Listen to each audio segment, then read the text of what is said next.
Hey y'all, Brian S. Pratt here. So I'm going to read chapter 17 of Priest of Dmon-li, book 3 of the Morcyth Saga. Now, quick recap. Right before this chapter, they were in this town.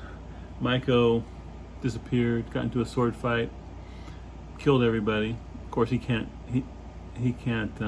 use a sword, so I don't know. So right now we're not sure how that happened. And this is where we're at. All right, chapter 17.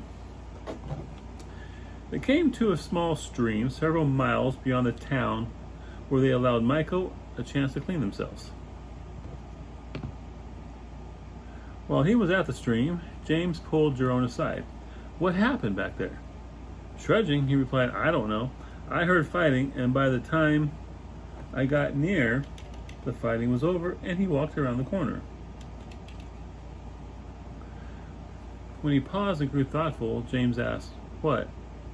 "It's just that when I first approached him, he didn't seem to be aware I was even there," he explained. "When I took him by the shoulder and shook him, that's when he became aware of me." They turned to look at their friend by the stream. James worried, not sure what had happened. Maybe he was just in shock over the fighting. He hoped that was it, but how had he even survived?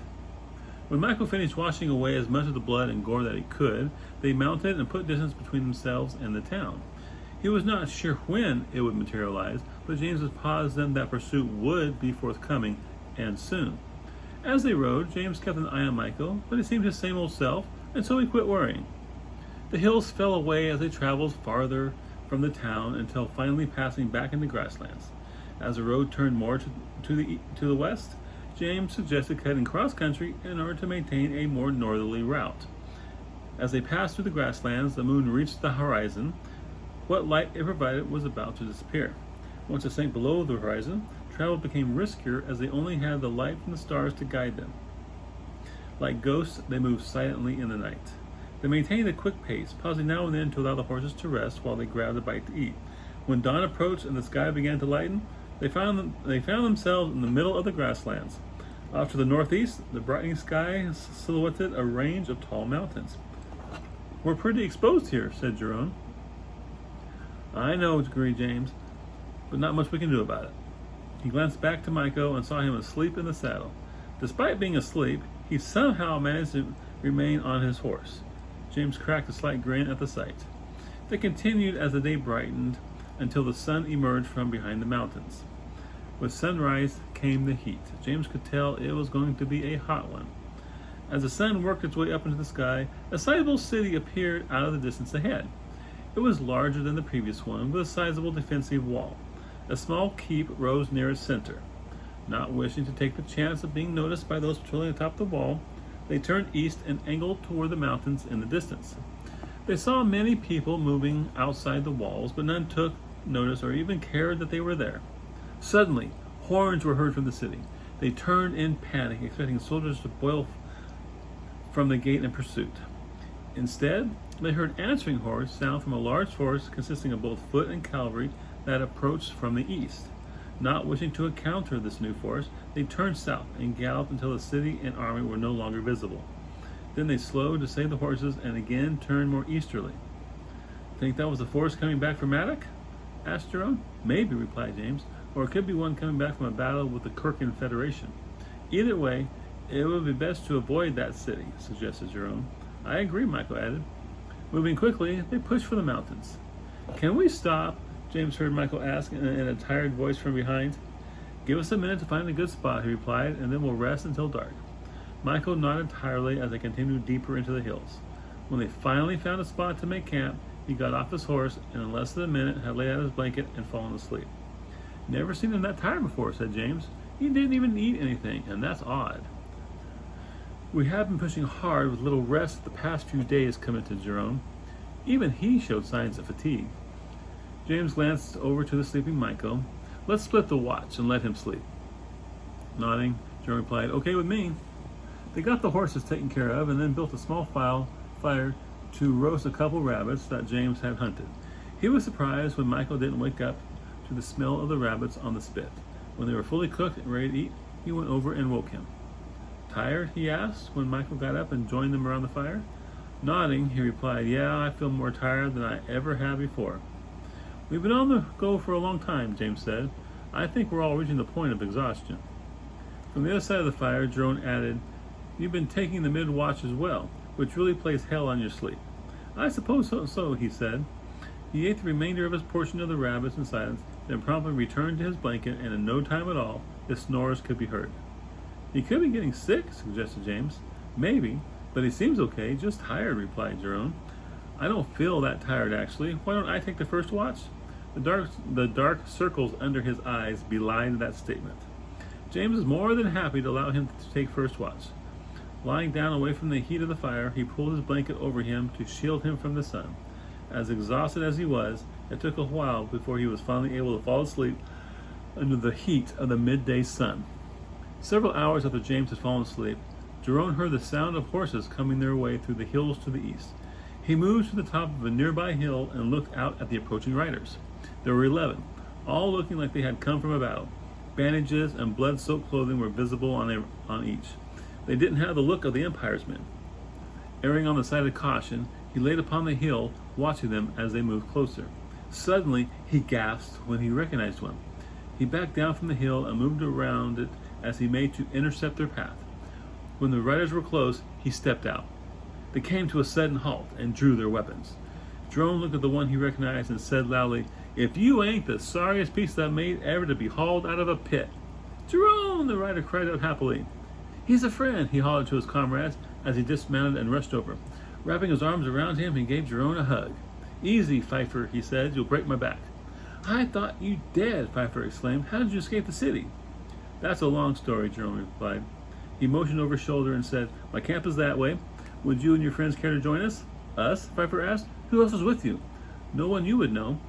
When Pfeiffer's comrades joined them, he turned and said, "This is Jiron. We fought in the pits together. A deadlier man with 2 knives you'll never see." Then he turned back to Jiron and asked, "Is Madoc with you?" "He was, but we got separated some time ago," Jiron explained as he led them back to James and Miko. "At least he survived the fall of the city," he said. Gesturing to one of his comrades, he said, "This is Miller, our leader." Jiron gave him a nod. "Glad to meet you." "You as well, Jiron," Miller replied. "Pfeiffer here has frequently regaled us with tales of the pits and its fighters. It will be good to have you in our band." James was awake and looked anxiously in their direction when they rounded the hill. When he saw Jiron smiling and unconcerned, he relaxed and returned the rock he held to his pouch. Michael started awake, at first disoriented, but then came to his senses. When he saw the band of men coming toward them, he at first feared attack, but then, like James, relaxed upon seeing Jiron's calm demeanor. "James! Miko!" Jiron said as they reached the camp. "This is Pfeiffer, a friend from the pits."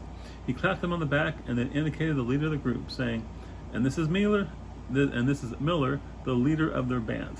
"Greetings," James said. Michael remained quiet, unsure how to take all this. "What brings you all this way to the Empire?" "We're on the trail of a force traveling south," Miller said. "Have you seen them?" "As a matter of fact, we did, earlier today," replied James. "There is a town to the east a few hours away. I believe they were heading toward it." The glance Miller and Pfeiffer exchanged told James this was not news, that this news was not what they had hoped to hear. Turning to Jiron, Miller asked, "Now that you know our business, would you mind telling us yours?" "We rescued James's friend Miko here from slavers," Jiron explained. "Now we seek to make it out of the Empire." "Why are you pursuing that army?" James asked. Pfeiffer looked to Miller, who nodded. Pfeiffer turned back and said, "Several days ago, there was a major battle between the forces of the Empire and those made up of Madoc's forces and her allies." Hang on a second.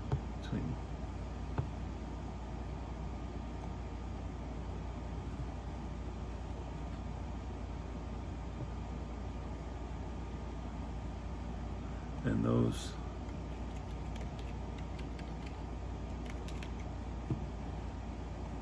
one second. Okay. Several days ago, there was a major battle between the Empire and those forces making up. And those forces made up of Madoc and her allies. Our general, Lord Pytharian, was captured when the Empire made a bold attack on our flank. A force of cavalry cut cut their way through, and before anyone could stop them, had reached the command area and taken the general. Are you trying to rescue him? James asked. Nodding, Pfeiffer said, we must. The alliance was beginning to fall apart without him. Most only joined because he was in command. Without him, the opposition to the Empire in this area will simply disappear. It's worse than that, interjected Miller. Suspicion has been growing that one faction or another had a hand in his capture. If he has not returned, there may be conflict between the different members of the alliance as they begin accusing each other of the deed. Join us, exclaimed Pfeiffer. We must get him back, or the Empire will expand unchecked until all of Madoc lies under its thumb. What do you plan to do? James asked. Now that we know where he's been taken, Miller explained, we will infiltrate the city and find a way to get him out. Give us a moment, James said as he nodded for Jiron and Miko to join him. Moving away from Miller's men, they spoke quietly among themselves. We should help them, Jiron said. If things are as they say, we have no choice. But we don't know that it is, James replied. We only have their word. Pfeiffer wouldn't lie to me, Jiron asserted. We've known each other far too long. Okay, let's say what they say is true, James began. Dare we risk what we carry to help? He pointed to the pouch at Michael's waist wherein lay the fire. I know, said Jerome. What do you think, Michael? James asked.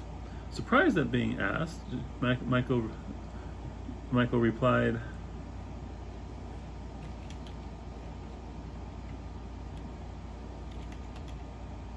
I say we risk it. The Empire is a blight upon the world that must be hindered in any way. He said it with such conviction that James was taken aback by it. Glancing from one to the other, he came to his decision. All right, we'll help, James told him. But we stick together. Agreed? Michael nodded and Jiron replied, agreed. Returning to Miller, they told him that they would help to rescue Lord Pytharian. Great, Miller said. Now, show us where the city lies. James saw Michael yawn and realized that they had only gotten a couple hours of sleep and that Jiron had had none. We should wait until nightfall. We are on the point of exhaustion and need to rest before embarking on this venture. Lord Pytharian may not have much time, Miller exclaimed. We go now. Then go, James exclaimed with impatience. You scout around and we'll arrive after sunset. That is unacceptable, blustered Miller. When you agree to join my band, you agree to follow my orders. I say we go now. James got in his face and shouted, we did not agree to join your band, and we certainly are not under your orders. If you want our help, you will have to wait until this evening. I will not jeopardize our lives because of your impatience. Standing there eye to eye, James saw his face turning red. Obviously, Miller was not used to having his orders challenged. James turned his back on him and walked away. Shh! He heard Miller's sword leaving its sheath. Turning around, he saw Jiron had already moved to position himself between Miller and James. The others of Miller's band drew their weapons as well, just as Pfeiffer stepped between them. Enough! He cried out. Looking to Miller, he said, these are allies and friends. They've agreed to help, but even I can tell they are dead on their feet. As they are now, they would be little help in rescuing Lord Pytharian. He looked Miller in the eye as he said in a calmer voice, they need to rest. We can scout the city and allow them that time. By the time they've rested and joined us, we'll know better what to do. Getting his anger under control, Miller returned his sword to his sheath. A second later, the rest of his band followed suit. Very well, he said as he turned his attention to Jiron. We'll meet you east of the city after sunset. Agreed, Jiron said. Miller and his band mounted and headed west toward the city. Pfeiffer gave Jiron a shrug and a slight smile as he followed his leader. How did he ever get in charge of a band of men? James asked. Probably knows someone. You rest, he told Jiron. I'll take the rest of the watch. Yawning, Jiron replied, sounds good.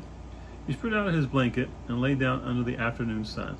Both he and Michael slipped into sleep in very short order. As he sat there waiting for night to come, James shook his head. Another city, more danger. Will it never end? He'd taken an instant dislike to Miller. Pfeiffer wasn't so bad, but that Miller, he could definitely do without. Shortly after the sun set, James got everybody up. After a quick meal, they mounted and headed for the rendezvous with Miller. It took them a couple hours before the lights from the city appeared on the horizon. They kept to the east of the city as they hunted for Miller's band, which was difficult in the dark of night. The moon hadn't yet risen, so the only light available was that of the stars. Looking farther east, They saw a small fire burning, and Jiron went to investigate. He didn't get far before they saw the fire being kicked out and extinguished. As Jiron returned with Miller's band, James heard Miller saying, "Long enough. What kept you?" "We slept till dark, and then it took us a couple hours to get here," Jiron replied. "Relax. We're here, aren't we?" "What did you discover?" James asked Miller when they reached him. "There are two main gates, one to the north and one to the south," he explained. "There are also smaller auxiliary gates to the east and west. Those may afford us our best chance for entering the city." "Do they close at night?" asked Jiron. "They closed all but the south gate once the sun went down," he explained. "There's a contingent of guards watching all who enter. Perhaps someone could sneak in through the south gate and then go over to the east gate and open it," suggested James. "With those guards there?" Miller asked. "Sure," Jiron replied. "Just appear like you belong and they'll most likely not say anything to you." He glanced at James and gave him a grin. "We've done it before." "True," James replied. "We have." "Okay then, you go in and open the east gate and let us in." Jiron looked at James, who nodded agreement. "Give us an hour once we're inside." Miller gave him a look that said he was skeptical as to their ability to do this. "Very well." James, Jiron, and Miko turned their horses toward the south gate, leaving Miller and his band behind. Once they'd put some distance between them, Jiron said, "I'm glad they're not coming with us." "Me too," James agreed. "There's just something about that Miller that bothers me." "Think he's a traitor?" Jiron asked. "Nothing like that," he replied. "It's just his personality. It grates on me like fingernails on a chalkboard." "What's a chalkboard?" Michael asked. "Something from where I grew up that made a horrible noise when you run your nails across it." "Oh," Michael grunted. As they neared the south gate, they saw many people going in and out. Buildings spread outward from the gate, mostly comprised of inns and other such businesses that catered to travelers. "How are we going to play this off?" Jiron asked. James pointed to a single-story building. "Look." Strewn around the building were lines with clothes hanging from them. From the looks of it, the building was a laundry. Lights in the window indicated someone was inside still at work. Jiron nodded with understanding as they moved in that direction. "Wait here," he told them as he got down from his horse and handed James the reins. Moving slowly and carefully, he made his way over to the clothes. After a careful inspection and a quick look around to see if anyone was close, he took clothes off the lines. Once he had his arms full, he hurried back to James and Michael, where he distributed them. They donned the native attire and then secured their horses to one of the clotheslines before moving toward the gate.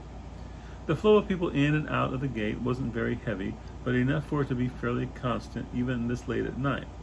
James noticed how the guards would, every once in a while, pull someone aside and talk to them, inevitably letting them continue to pass through.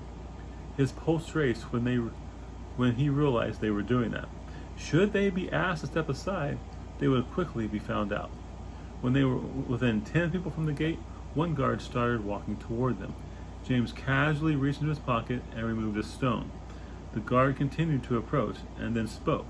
James began to panic when he felt Jiron's hand on his arm. "Steady." The man in front of them stepped out of line and moved to the side with the guard. Relief washed over James as they continued advancing toward the gate. Giving Jiron a sidelong grin, they passed through the gate and entered the city. All right, so things are starting to get interesting. Though everyone probably knows who this band is and what's going to follow. So it gets pretty good after here. We got 15 more chapters till the end of book 3. Then I'll start it on book 4, Trail of the Gods. So we'll see what happens. Yeah. So I'm back. I'm gonna try to do a chapter a day, and we'll see how that works out. If you have any questions, please post it in the comments. If you haven't subscribed to my channel, please do. I can always use more. Once I get 1,000, I can start making money from all the views that people do. I mean, it won't be much, but it'd be nice to get something. Anyway, so even if you don't want to follow me, subscribe anyway. Just help me out, and of course, like and share, and so forth. Y'all take care, and I'll hopefully see you tomorrow for chapter 18.